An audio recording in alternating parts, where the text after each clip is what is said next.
CAF, les CAF que nous avons tous tant vantés.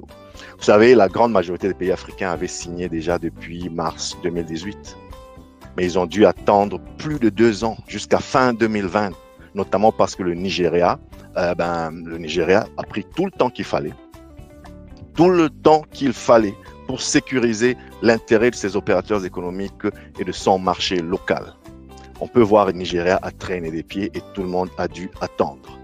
Parce qu'il n'était pas question de signer, de ratifier, tout simplement parce que 44 autres pays ou 48 autres pays d'Afrique avaient déjà signé.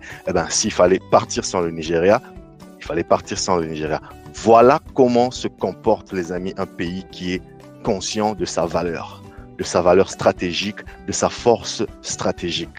On essaye de faire croire au monde que si on ne signe pas un accord, si on ne se retracte pas d'un accord, ce serait absolument la catastrophe. On serait absolument isolé sur la scène internationale.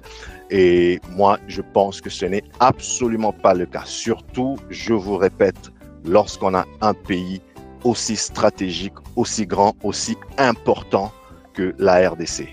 On reparlera des avantages comparatifs de la RDC versus les avantages compétitifs. On a déjà beaucoup d'avantages comparatifs, c'est-à-dire les richesses nationales avec lesquelles nous sommes bénis. Nous n'avons quasiment rien fait pour les avoir. C'est une loterie, c'est la chance du tirage au sort. Et après le partage du gâteau, voilà cet espace-là qu'on appelle RDC avec tout ce qui s'y trouve, tout ce qui y pousse, tout ce qui est enfoui dans le sol. C'est à nous. Moi, je n'ai aucun mérite à ça. Je ne sais pas si mes ancêtres, eux, en ont, mais en tout cas, c'était la loterie. Mais dès lors que nous nous retrouvons comme propriétaires de cet espace, nous devons le faire valoir, nous devons le faire peser à l'international. Voilà pour ce petit décryptage. C'était la partie. Voilà, il faut que la RDC se ressaisisse. Les accords sont faits pour être défaits et j'assume ce que je dis. Un pays fort doit être en mesure, lorsque ses intérêts ne sont plus en jeu, de défaire certains accords, quitte à y rentrer plus tard, quitte à les suspendre. Il y a des pays qui vont attendre, il y a des investisseurs qui vont attendre, parce que, rappelez-vous les amis, nous sommes la RDC. Donc on va essayer, en tout cas, je vous souhaite de prendre soin de vous, que Dieu bénisse la RDC.